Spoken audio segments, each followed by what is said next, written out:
My name is Bruno. I was born in Brazil, born and raised. I used to work in finance in Brazil, then I did a master's in economics in Portugal, went to Angola to work for the World Bank, back to Portugal to do a PhD in economics. That was very boring.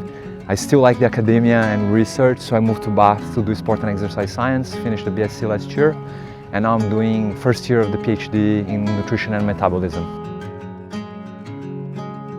I've done the Dragon's Back last year, I've done the Northern Traverse a month and a half ago, and I wasn't expecting that, but the plan became to finish all three. Both races, Dragon's Back and Cape Wrath, the place is stunning, gorgeous, as you probably can see around here. But for me, the most important thing is the people that I get to know, day after day. During the race, you talk a little bit with them, because sometimes you are able to run more or less at the same rhythm. But then someone is having a bad few hours, or then a bad day, so then you just keep going, because at the end of the day you still need to finish at some point. So the best part is actually in the campsite, I think.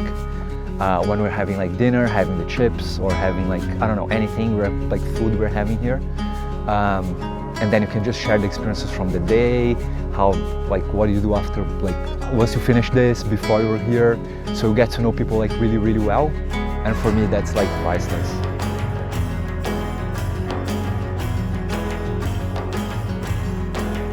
You need to be on a survival mode every day.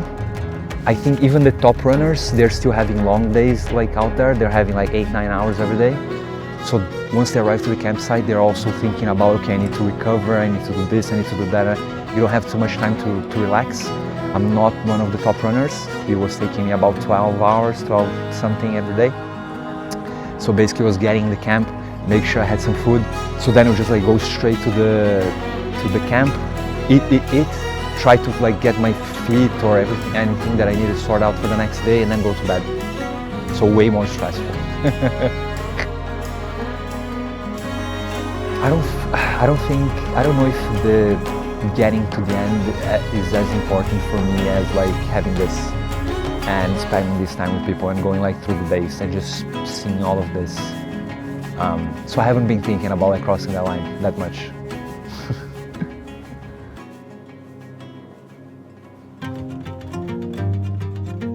I'm Sarah, I'm here from Canberra in Australia, so a long way from home.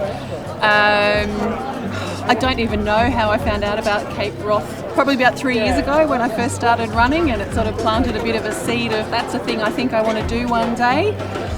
So it's pretty exciting to actually be here doing it. A little bit daunting, I've never done a multi-day run before, so yeah. They call me the Energizer Bunny. So, because I'm always doing different things and sign up for crazy stuff like this and commit to doing things without really thinking about what I'm committing to. So yeah, I don't see myself that way, but yeah, I do like to do lots of different things. And I actually started trail running when some friends were doing a multi-day event and they needed an extra person to do some running, and I thought, well, if I can hike, it's not that hard to train to run, it's just hiking but faster, right? And yeah, that's what sort of got me started on it. And when I did a trail run compared to a road run, I just fell in love with it. Yeah, I think it's made me more resilient. It's certainly made me better at sticking with something. Probably a little bit kind of scatterbrained and, jump from, I'll do running, I'll do mountain biking, I'll do paragliding, I'm hiking, I'm doing lots of different activities. And I think the thing with running that it's taught me is you have to stick with it and be consistent if you actually want to progress. If you want to do an event like this, you have to commit to doing the training on a regular basis. My family is originally from Scotland. Well, my dad is from Glasgow, and it's a really nice experience to come back and probably sort of connect with his history and his country, and yeah, so I want to sort of spend a time, I guess, in my head out there with him and remembering him, and yeah.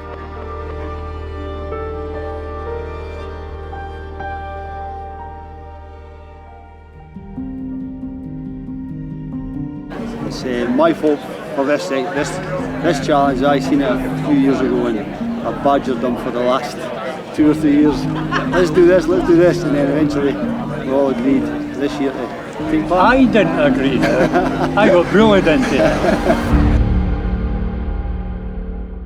We did a recce of the part of the Cape Wrath, a 31-mile recce, and it took me out of my comfort zone.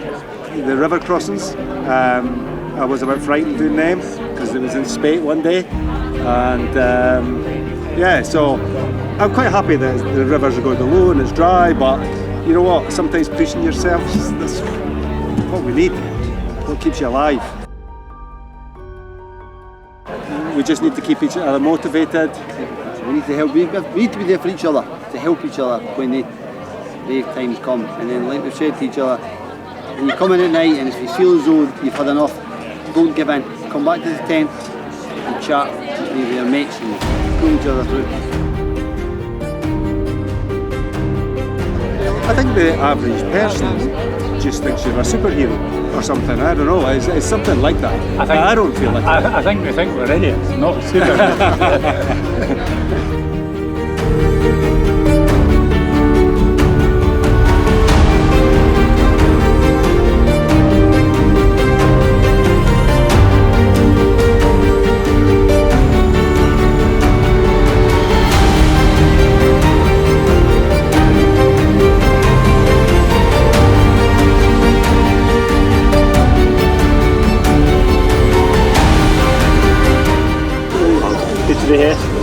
Oh, amazing.